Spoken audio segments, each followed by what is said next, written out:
Ayatollah Ali খামেনির জানাজা ও দাফন শুধু একজন রাষ্ট্রনেতার বিদায় নয়, এটি ইরানের রাজনৈতিক ইতিহাসের এক গুরুত্বপূর্ণ সন্ধিক্ষণ।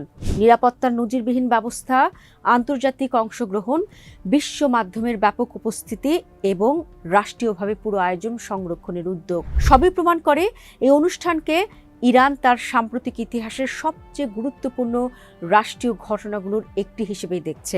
দর্শক, গত 28 ফেব্রুয়ারি আমেরিকা এবং ইসরায়েলের যৌথ হামলায় নিহত হন আয়াতুল্লাহ আলী খামেনি। মৃত্যুর 4 মাস পর তার জানাজা ও দাফনের প্রস্তুতি নিচ্ছে ইরান।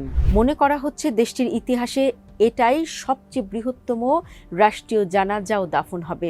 ইরানের সর্বোচ্চ নেতা আয়াতুল্লাহ আলী খামেনির রাষ্ট্রীয় জানাজা ও দাফনকে ঘিরে দেশ জুড়ে এ কারণেই নেওয়া হচ্ছে নজিরবিহীন প্রস্তুতি। রাজধানী তেহরান থেকে শুরু করে তার জন্মস্থান মাশহাদ পর্যন্ত নিরাপত্তা, কূটনৈতিক আয়োজন এবং গণমাধ্যমের উপস্থিতি সব মিলে এটি ইরানের ইতিহাসের অন্যতম বড় রাষ্ট্রীয় অনুষ্ঠান হতে যাচ্ছে। ইরানি কর্তৃপক্ষের তথ্য অনুযায়ী বিশ্বের 30টিরও বেশি দেশের প্রতিনিধি এই শেষ বিদায়ে অংশ নিচ্ছেন। পাশাপাশি প্রায় 600 বিদেশি সাংবাদিক অনুষ্ঠানটি কভার করতে এই মুহূর্তে ইরানে অবস্থান করছেন। রাষ্ট্রীয়ভাবে পুরো আয়োজন নিয়ে একটি প্রামাণ্যচিত্র নির্মাণ করা হচ্ছে। এ উপলক্ষে গণমাধ্যম, চলচ্চিত্র, সাংস্কৃতিক অঙ্গনে নানা কর্মসূচি হাতে নেওয়া হয়েছে বলে জানিয়েছেন ইরানের সংস্কৃতি ও ইসলামী দিক নির্দেশনা বিষয়ক মন্ত্রী আব্বাস সালেহি। তিনি জানান, দেশের খ্যাতিমান প্রামাণ্যচিত্র নির্মাতাদের একটি দল শেষ বিদায় অনুষ্ঠান নিয়ে পূর্ণদৈর্ঘ্য প্রামাণ্যচিত্র নির্মাণ করছে। এটি ঐতিহাসিক এই ঘটনার স্থায়ী দলিল হিসেবে সংরক্ষণ করা হবে। এছাড়া অনুষ্ঠানকে সর্বোত্তম ধারণ ও সংরক্ষণের জন্য বিভিন্ন আলোকচিত্র প্রচারণাও শুরু হয়েছে বলে জানান সালেহি। মন্ত্রী বলেন, আগামী সপ্তাহ ইরানের জাতির ব্যাপক উপস্থিতি প্রদর্শনের পাশাপাশি শিল্পীদের জন্য স্থায়ী শিল্পকর্ম সৃষ্টির একটি সুযোগ হয়ে উঠবে।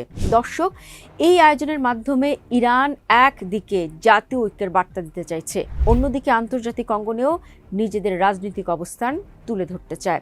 বিপুল বিদেশি সাংবাদিক, বিভিন্ন দেশের প্রতিনিধি দল এবং রাষ্ট্রীয় প্রামাণ্যচিত্র সব মিলিয়ে খামেনির শেষ বিদায়কে একটি বৈশ্বিক গুরুত্বসম্পন্ন ঘটনায় পরিণত করেছে।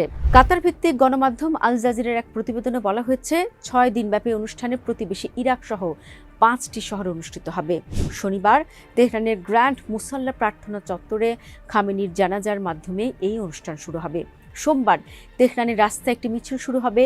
মিছিলটি 7 জুলাই পবিত্র শহর কোমে এবং তারপর ইরাকের নাজাফ ও কারবালা শহরের দিকে যাবে। আগামী 9 জুলাই খামেনির মরদেহ তার নিজ শহর মাশহাদে দাফনের জন্য নিয়ে যাওয়া হবে। ইরান এবং ইরানের বাইরে থেকে বহু মানুষ এই অনুষ্ঠানে যোগ দেবেন বলে আশা করা হচ্ছে। কর্তৃপক্ষ জানিয়েছে, প্রায় 1.5 থেকে 2 কোটি শোকাহত মানুষ এতে অংশ নেবেন এবং এই অনুষ্ঠানের জন্য কিন্তু ইরানের নিরাপত্তা বাহিনী সর্বোচ্চ সতর্কতা জারি করেছে।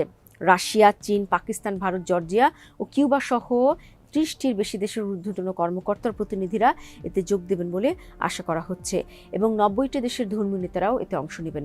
দর্শক, আপনাদের এখানে একটি তথ্য জানিয়ে রাখি, আমাদের মাননীয় স্পিকার হাফিজ উদ্দিনও এই জানাজায় অংশ নিতে এরই মধ্যে ইরানে চলে গেছেন। ইরানি কর্তৃপক্ষ জানিয়েছে, বিপুল জনসমাগম এবং বিদেশি প্রতিনিধিদের উপস্থিতির কারণে নিরাপত্তাকে সর্বোচ্চ অগ্রাধিকার দেওয়া হয়েছে।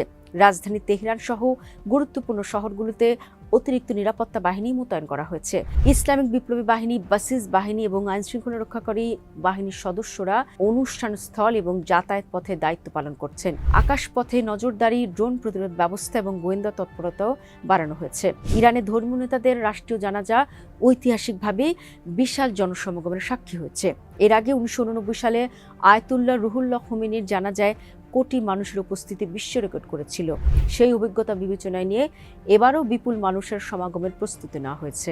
দর্শক, আয়াতুল্লাহ আলী খামেনি 3 দশকেরও বেশি সময় ধরে ইরানের সর্বোচ্চ নেতা ছিলেন। তিনি শুধু রাষ্ট্রপ্রধান নন, দেশটির রাজনৈতিক, সামরিক ও ধর্মীয় ক্ষমতার কেন্দ্রবিন্দু ছিলেন। তার মৃত্যু ইরানের ক্ষমতার কাঠামোতে একটি বড় পরিবর্তনের সূচনা করেছে। ফলে তার জানাজা ও দাফন কেবল ধর্মীয় অনুষ্ঠান নয়, এটি একই সঙ্গে রাজনৈতিক, কূটনৈতিক এবং প্রতীকী গুরুত্ব বহন করছে। এক কথা, আয়াতুল্লাহ খামেনির বিদায় কেবল একজন নেতার প্রস্থান নয়, বরং এটি ইরানের ইসলামিক বিপ্লবের ইতিহাসের একটি অধ্যায়ের সমাপ্তি।